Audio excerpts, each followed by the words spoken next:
भारतीय धुरंधर चैनल में आपका स्वागत है। यहाँ हम लेकर आते हैं भारत के वीर जवानों, खुफिया एजेंट्स और साहसी ऑपरेशंस की सच्ची कहानियाँ। तो बने रहिए हमारे साथ। जय हिंद। खुफिया एजेंसियों की दुनिया में ये एक सुनहरा नियम माना जाता है। एक तरफ चालाक दुश्मन तो दूसरी तरफ धैर्य से काम लेने वाले जासूस, और दोनों के बीच चलता है चूहे बिल्ली का एक लंबा खेल। और आज जो कहानी हम सुनाने वाले हैं वो इसी एक लाइन का सबसे बड़ा सबूत है। तो चलिए इस कहानी की शुरुआत करते हैं सीधे इसके क्लाइमैक्स से। साल था 2013, महीना अगस्त का। भारत नेपाल बॉर्डर के पास एक छोटे से कस्बे की बेहद हलचल भरी सुबह। ऊपर से देखने में तो सब कुछ नॉर्मल लग रहा था, लेकिन पर्दे के पीछे एक बहुत बड़ा खेल खेला जा रहा था। सोचिए, एक चाय की टपरी है और वहां एक शख्स बड़े आराम से चाय की चुस्कियां ले रहा है। साधारण सा कुर्ता, चेहरे पर हल्की दाढ़ी। आसपास के लोगों को यही पता था कि वो एक यूनानी डॉक्टर है, और उसे खुद को भी पूरा यकीन था कि उसकी ये नकली पहचान एकदम पक्की है। पर उसे इस बात की जरा भी भनक नहीं थी कि वो चारों तरफ से घिर चुका है।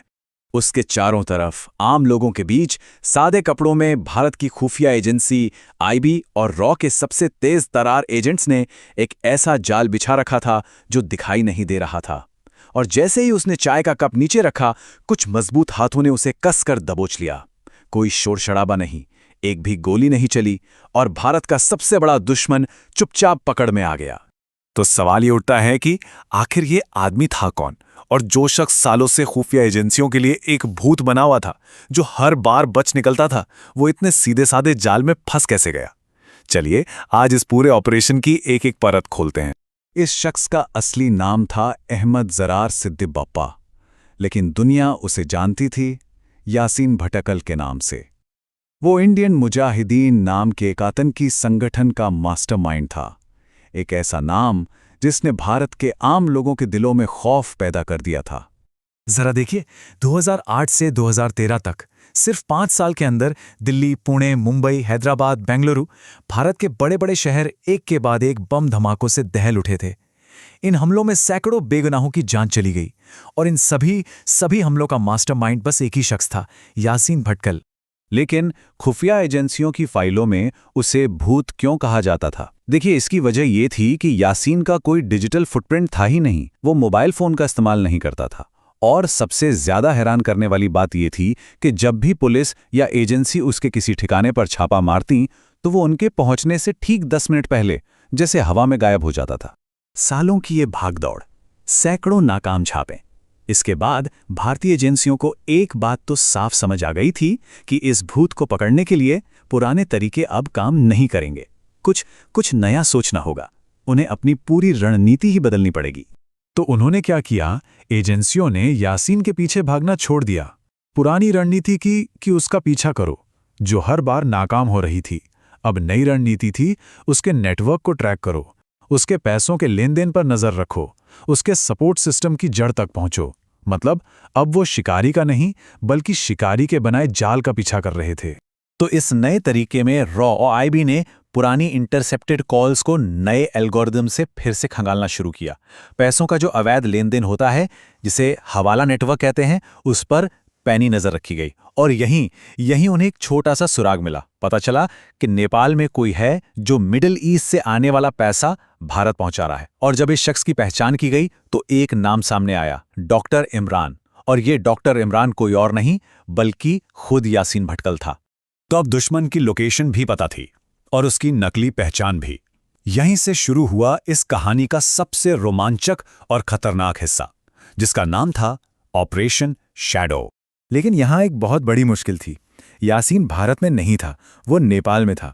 अब किसी दूसरे देश में जाकर आप सीधे किसी को गिरफ्तार तो कर नहीं सकते। ये अंतर्राष्ट्रीय कानूनों के खिलाफ था, और इससे एक बड़ा डिप्लोमेटिक बवाल खड़ा हो सकता था।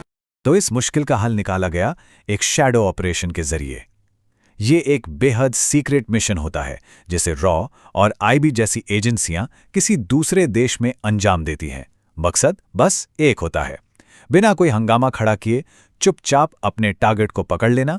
अगस्त 2013 के आखिरी हफ्ते में भारत के कुछ सबसे काबिल अंडरकवर एजेंट्स को नेपाल के पोखरा शहर भेजा गया। उन्होंने कई दिनों तक चुपचाप यासीन के घर और उसके आने जाने के रास्तों की रेकी की। उन्होंने एक बात नोटिस की कि यासीन अब भी बहुत ज्यादा ओवर कॉन्फिडेंट था। और यहीं पर इस पूरी रणनीति की असली खूबसूरती सामने आती है।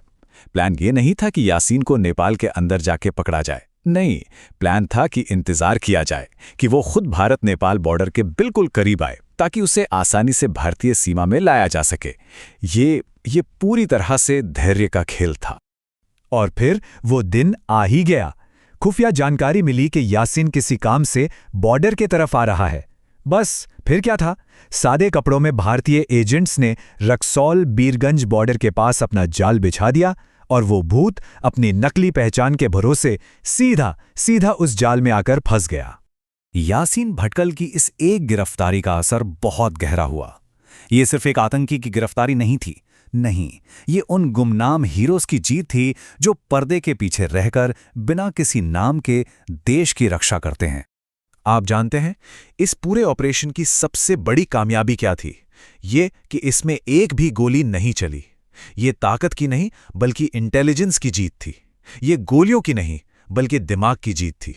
इस एक गिरफ्तारी ने इंडियन मुजाहिदीन की कमर ही तोड़ दी। भारत का एक सबसे बड़ा दुश्मन सलाखों के पीछे था और आतंकवाद से लड़ने का एक नया इंटेलिजेंस पर आधारित तरीका सामने आया जो आज भी काम आता है। कहते हैं ना कि कुछ लोग वर्दी पहनकर सरहदों पर जंग लड़ते हैं और कुछ हमारे इन अंडरकवर एजेंट्स की तरह पर्दे के पीछे रहकर देश को बचाते हैं। इनका नाम शायद ही कभी अखबारों की सुर्खियों में आता है। ये कहानी हमें ये सोचने पर मजबूर करती है कि देश की सुरक्षा की असली कीमत क्या है और वो कौन लोग हैं जो इसे चुपचाप चुकाते रहते हैं। अगर आपको ये वीडियो पसंद आई हो और ऐसे ही भारतीय धुरंधरों के साहसिक कारनामों को देखना और सुनना चाहते हैं तो वीडियो को लाइक करें, शेयर करें और भारतीय धुरंधर चैनल को सब्सक्राइब जरूर करें। जय हिंद।